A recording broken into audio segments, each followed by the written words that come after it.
Hari pertama masuk neraka, cek. Di sini udaranya sangat menyala, abangku. Gas, buat kalian ikutan ke sini yuk, gratis video. Halo, aku Teguh dan ini teman-temanku. Hari pertama di neraka dingin, cek. Udah pernah main di neraka panas, sekarang mau di neraka dingin, kan? Fenomena AI kian marak. Namun, di balik kecanggihannya itu ada saja pihak yang menyalahgunakannya untuk melecehkan syariat. Seakan neraka itu seperti tempat yang seru dan lucu. Baik-baik hidup di dunia, kalau lo jahat, kami tunggu di neraka ya.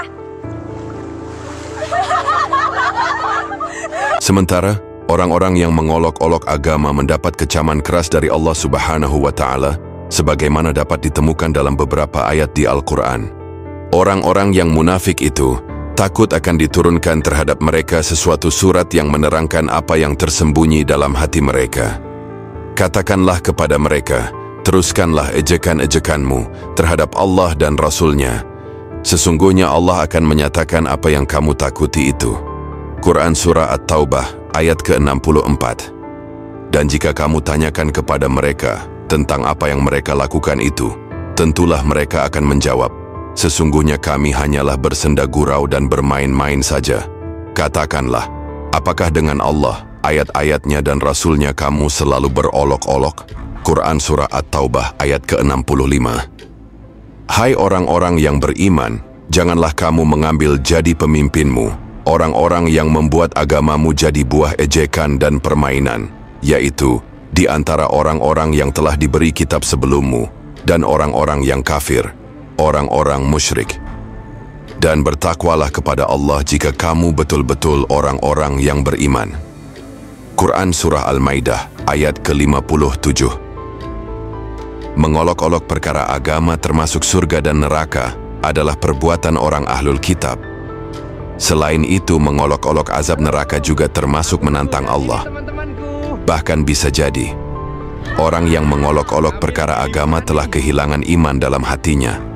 Orang yang telah mengolok-olok perkara agama harus bertobat kepada Allah. Terlebih mengolok-olok agama juga termasuk di antara dosa besar. Sementara itu, Syekh Abdurrahman As-Sadi dalam tafsir As-Sa'di bahkan menyebutkan orang yang mengolok-olok perkara agama, ayat-ayat Al-Quran dan Rasulullah bisa mengeluarkan seseorang dari Islam, sebab menurutnya agama dibangun di atas pengagungan pada Allah Subhanahu wa Ta'ala, agama dan Rasul-Nya. Bagi seorang Muslim sudah seharusnya menentang dan tidak mendukung orang-orang yang mengolok-olok agama. Menjadikan orang seperti itu sebagai teman saja tidak boleh, apalagi mendukung. Kalau mendukung, hukumnya sama seperti orang itu, orang yang mengolok-olok agama. Larangan menjadikan agama sebagai bahan candaan.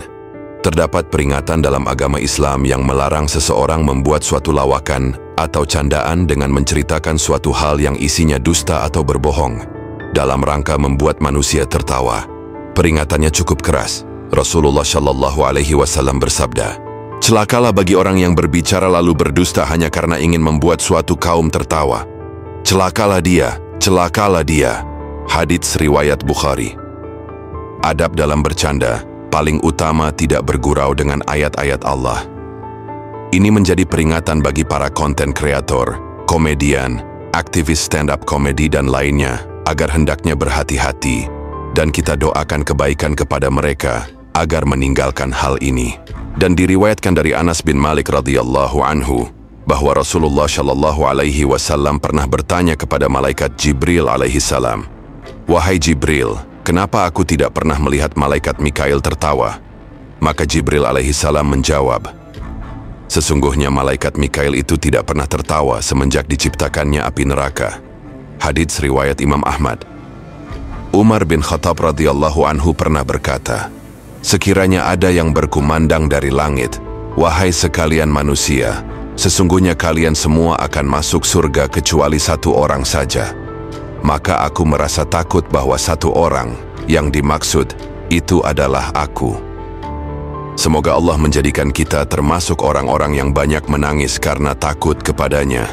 Dan semoga Allah melindungi kita semua dari azab api neraka yang sangat pedih dan membinasakan setiap penghuninya. Saya akhiri, wassalamualaikum warahmatullahi wabarakatuh.